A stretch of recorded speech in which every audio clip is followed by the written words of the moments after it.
చేయించుకుంటారు, ఒక సీట్ అనేసి. ఇంకా ఖాళీ సమయాల్లో ఏం చేస్తుంటారు మేడం ఇప్పుడు? అంటే పొలిటికల్కి దూరంగా ఉన్నారు. ఇది నాకు చాలా గోల్డెన్ డేస్ అనిపిస్తా ఉందమ్మా. మంచిగా లైఫ్ని ఇప్పుడు ఆస్వాదిస్తున్నారు. ఎందుకంటే ఇప్పుడు అమెరికాలో ఉన్నంత వరకు టెన్షను, మరి పిల్లల చదువులు, ఉద్యోగం ఇవన్నీ ఉండేది. మళ్ళీ ఇక్కడికి వచ్చినాక అనుకోకుండా పొలిటికల్గా పడి అదొక టెన్షను. ఇప్పుడు ఏం లేదు కాబట్టి హాయిగా ఉంది. ఇల్లు చూసుకోవడం, గార్డెనింగ్ చేసుకోవడం చక్కగా. ఇప్పుడు అదృష్టంగా ఏం భావిస్తున్నానంటే ఎక్కడెక్కడో ఉండి మళ్ళా లాస్ట్లో ఇక్కడికే వచ్చి మన ఊర్లో మన వాళ్ళ మధ్యలో ఉంటున్నాం అనే సంతోషం చాలా మంచిగా మనసుకు నచ్చినట్లు ఒక ఇల్లు కట్టుకొని. నిజంగా మేడం నేను ఇల్లు కూడా చూశాను. అసలు ఎలా ఉందంటే ప్రతిదీ కూడా లోపల, అంటే ఏ రూమ్ చూసినా కూడా చాలా మనసుకి ప్రశాంతంగా అనిపిస్తుంది. నాకు బాగా నచ్చింది. అంటే మీ టేస్ట్గా అనిపిస్తుంది. అందులో వంట చేస్తుంటారా? చేయను కానీ చేపిస్తుంటారు. ఎవరితో మేడం? సార్తో ఏమైనా చేపిస్తారు? అబ్బాయి ఆయన అసలు ఎప్పుడు వంటిల్లు మొహం కూడా చూడరు. అంటే యూఎస్ లో ఉన్నప్పుడు కూడా మీకు హెల్ప్ చేయలేదు? అస్సలు హెల్ప్ చేసి వెళ్ళేది మొత్తం మీరే? ఓకే. ఇక మా వంట వాళ్ళు ఉంటారు కదా, వాళ్ళకు యూట్యూబ్ చూసి, నాకు పెద్ద రాదు కదా యూట్యూబ్ సహవాసం మాకు. ఓకే. సార్ కూడా మంచి ఫుడ్ ఎలా బాగానే తింటుంటారా? ఆయన ఫుడ్ బాగుండాలా, ఫ్రెష్గా ఉండాలి అన్ని. సార్కి ఏమి ఇష్టం మేడం? ఆయనకి ఇష్టం అనేది ఉండదు. ఫ్రెష్గా బాగా చేసి పెడితే అన్ని తింటారు, బాగా లేకపోతే అన్ని ఇష్టపడరు. ఇప్పుడు ఎలా గడుపుతున్నారు? అంటే మంచిగా అందరూ మనవాళ్ళు పెద్దోళ్ళు అయిపోయారు, అన్నిటికీ దూరంగా ప్రశాంతంగా. నేను ఎక్కువగా ఇంటి విషయం చూసుకుంటా ఉంటాను. అంటే ఈ గార్డెనింగు, ఇల్లు ఇవన్నీ చూస్తూ ఉంటాను. సారు రిటైర్ అయిన తర్వాత వాళ్ళ ఊర్లో ఒక 18 కోట్లు పెట్టి రామాలయం కట్టారు. ఒక సముదాయం, అంటే రామాలయం, కృష్ణ, విఘ్నేశ్వర, అమ్మవారు అంతా కలిపి ఒక కాంప్లెక్స్ లాగా నిర్మించారు. దాన్ని చూస్తుంటారు. తర్వాత మాకు రాజన్న ట్రస్ట్, ఎడ్యుకేషనల్ ట్రస్ట్ ఉంది, రాజన్న ట్రస్ట్ ఉంది. దాని ద్వారా ట్రస్ట్ వర్క్లు అవన్నీ చూస్తుంటారు. రైతులకు కావాల్సిన కాలువలు, చెక్ డ్యామ్లు, చెరువులు, పిల్లలకు కావాల్సిన స్కూల్స్, ఇలాంటివన్నీ చేస్తారు. దానికి ఎంత బడ్జెట్ అని అలాకేట్ చేస్తారు ప్రతి సంవత్సరం, దాన్ని బట్టి చేస్తూ ఉంటారు. ప్లస్ మరి ఎడ్యుకేషన్ కూడా ఆయనే చూస్తూ ఉంటారు. ఎడ్యుకేషనల్ ట్రస్ట్ ఒకటి ఉంది మాకు, పిల్లలు చదువులో. దాదాపుగా ఇప్పుడు ఆ ఎడ్యుకేషన్ ట్రస్ట్లో నా దగ్గర లెక్కలు కరెక్ట్గా లేవు కానీ 3000 మంది పైగా డాక్టర్స్ అయ్యారు, 5000 మంది పైగా ఇంజనీర్స్ అయ్యారు, ఇంకా ఎంతో మంది 10,000 మంది అట్లా గ్రాడ్యుయేట్స్ అది ఇది అయ్యారు. అట్లా బాగా మార్కులు వచ్చిన వాళ్ళకి ప్రతి ఇయర్ మీటింగ్ పెట్టి వాళ్ళు అప్లికేషన్లు పెట్టుకుంటారు, మీటింగ్లు పెట్టి కండక్ట్ చేసి వాళ్ళకు స్కాలర్షిప్లు ఇస్తూ ఉంటారు. అవన్నీ చూసుకుంటారు. ఓకే. అండ్ ఇంకా కిడ్స్ అంటే ఇంకా జయదేవ్ గారు కానీ రమాదేవి గారు కానీ ఇక్కడికి వస్తుంటారా? మీరే వాళ్ళ దగ్గరికి వెళ్తారు? వాళ్ళే వస్తుంటారు.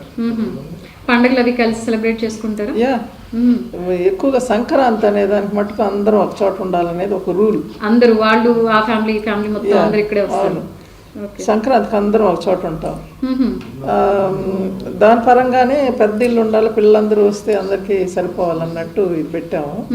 మాకు మంచి ఇల్లే ఉంది, ఫాదర్ది మంచి ఇల్లు, కాకపోతే అది అందరికి చాలదు.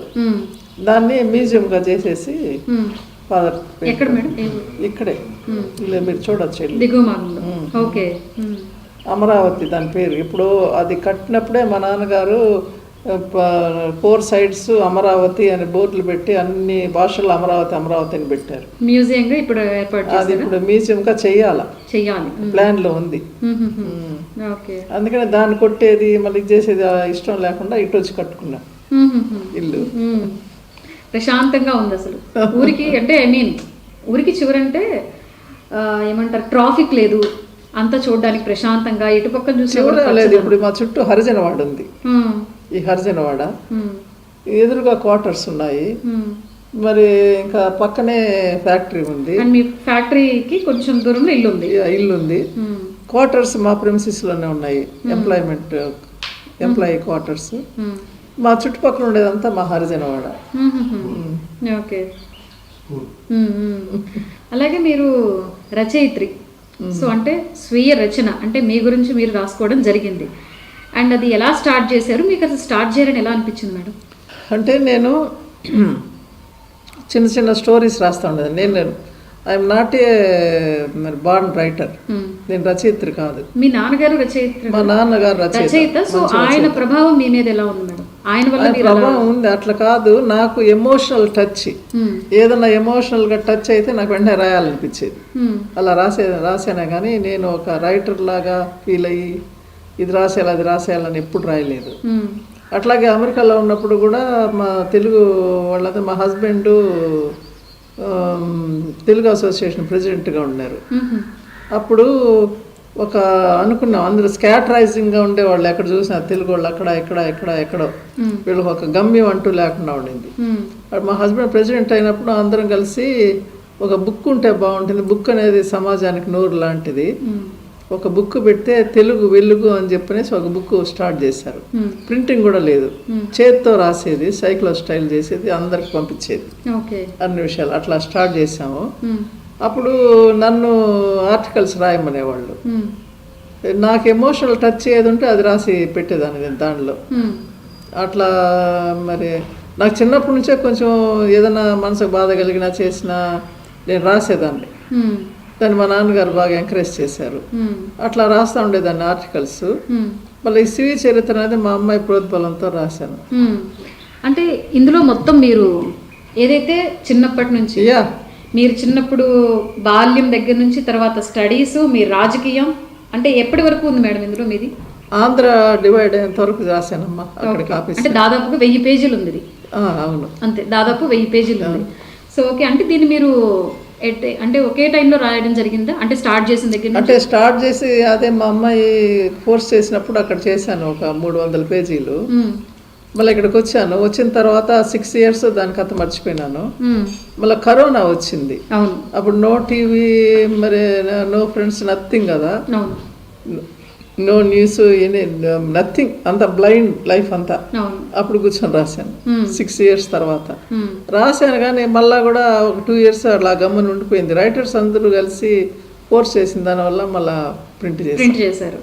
సో అయితే చాలా ఏళ్ళు రాయడం, లాస్ట్ కి కరోనా అప్పుడు అది ప్రింట్ చేయడం. అండ్ సినిమా అంటే చరిత్ర మాసిపోదు, దాన్ని బట్టి అర్థమైంది. అంతే కదా మేడం, వాళ్ళు ఇంకెప్పటికీ చరిత్రలో నిలిచిపోతారు. వాళ్ళు చేసిన పనులైతే ఏంటి, వాళ్ళ పాత్ర అనేది ఎప్పటికీ అలాగే ఉంటుంది కలకాలంగా. మీ అప్పటికప్పుడు ఎవరో ఏదో చేసి పోయినా కానీ చరిత్ర మాసిపోదు. అవును. సో మీకు ఎవరు ఫేవరెట్ హీరో? చిన్నప్పుడు అందరూ ఎన్టీఆర్, ఏఎన్ఆర్, కృష్ణ గారు, అందరూ ఫేవరెట్. సో అంటే మీరు కృష్ణ గారు వియంకురాలు అయ్యారు. సో ఇటు నిర్మాణ సంస్థ వైపు రావాలని అనిపించలేదా మీకు? లేదమ్మా, అప్పుడు పాలిటిక్స్ ఇంకా దాంతో. ఆ తర్వాత మీ మనోడు అనే అశోక్ హీరోగా స్టార్ట్ చేశారు. వాళ్ళ సెల్ఫ్ ఇంట్రెస్ట్, వాళ్ళు సినిమా ఫీల్డ్లోకి రాకూడదని మా హస్బెండ్ అశోక్ 7 years అప్పుడే తీసుకెళ్లి సింగపూర్ లో పెట్టారు. ఎందుకు సినిమాల్లోకి రావద్దు, అప్పటి నుంచే ఇంట్రెస్ట్ తనకు. అయితే మళ్ళా సింగపూర్కి వెళ్ళి మళ్ళీ అమెరికాకు పంపించి ఎంత చేసినా మళ్ళీ ఆయన తిరిగి సినిమా దగ్గరికి. అంటే ఐ థింక్ ఇక్కడ వాళ్ళ మేనమామ మహేష్ బాబు మేనమామ అవుతారు కదా, సో ఆ ఇదనేది ఇంక ఇవన్నీ కనెక్ట్ అయ్యి చూసి తనకు అలా ఇంట్రెస్ట్ వచ్చి ఉండొచ్చు. ఓకే, మీరు ఎంత అవుదాం అనుకున్నా ఆగలేదు, మళ్ళీ అక్కడికే వెళ్ళింది. ఇంక మళ్ళీ వాళ్ళ తమ్ముడు కూడా మళ్ళీ సినిమాలు మా హస్బెండ్ ఒకటే దిగులు, వీళ్ళు ఒక్కరైనా వచ్చి లెగసీని మెయింటైన్ చేస్తే బాగుంటుంది, వారసత్వంగా వ్యాపార సామ్రాజ్యాన్ని, వ్యాపారానికి రావాలని. ఓకే ఓకే, అంటే మళ్ళీ నలుగురిలో ఎవరు మళ్ళీ రాజకీయ వైపు తీసుకురావాలని సార్ కూడా ఇంట్రెస్ట్ చూపించట్లేదు మేడం? చూపించలేదు, వాళ్ళకే ఇంట్రెస్ట్ లేదు పిల్లలకి ఇప్పటి వరకు. ఆ ఇంట్రెస్ట్ అనేది ఉంటే ముందే బయటపడిపోతారు. ఇప్పుడు అశోక్ ఉన్నాడు, వాడికి సినీ ఫీల్డ్ ఇంట్రెస్ట్, వాడు బయటపడిపోయాడు అట్లా. సో ఇంక వాళ్ళ లైఫ్లో వాళ్ళు వదిలేశారు లాస్ట్. ఓకే, అలాగే ఇప్పుడు మీరు పాలిటిక్స్ చూస్తున్నారు. మీరున్నప్పుడు రాజకీయాలకి ఇప్పుడున్న రాజకీయాలకి ఎలాంటి తేడాలు గమనించారు మేడం మీరు? అంటే మా నాన్నగారు వాళ్ళ రాజకీయానికి మా రాజకీయానికే మారిపోయింది. మళ్ళీ అప్పటికి ఇప్పుడు కూడా చాలా మారిపోయింది. ఎలాంటిదంటే మరి you know about all these things and you should understand. So మీరు ఇప్పటికి గమనిస్తూ ఉంటారు, అన్నీ చూస్తూ ఉన్నారు అంటే పాలిటిక్స్ ఇప్పుడు మామూలుగా మనం కళ్ళు మూసుకుని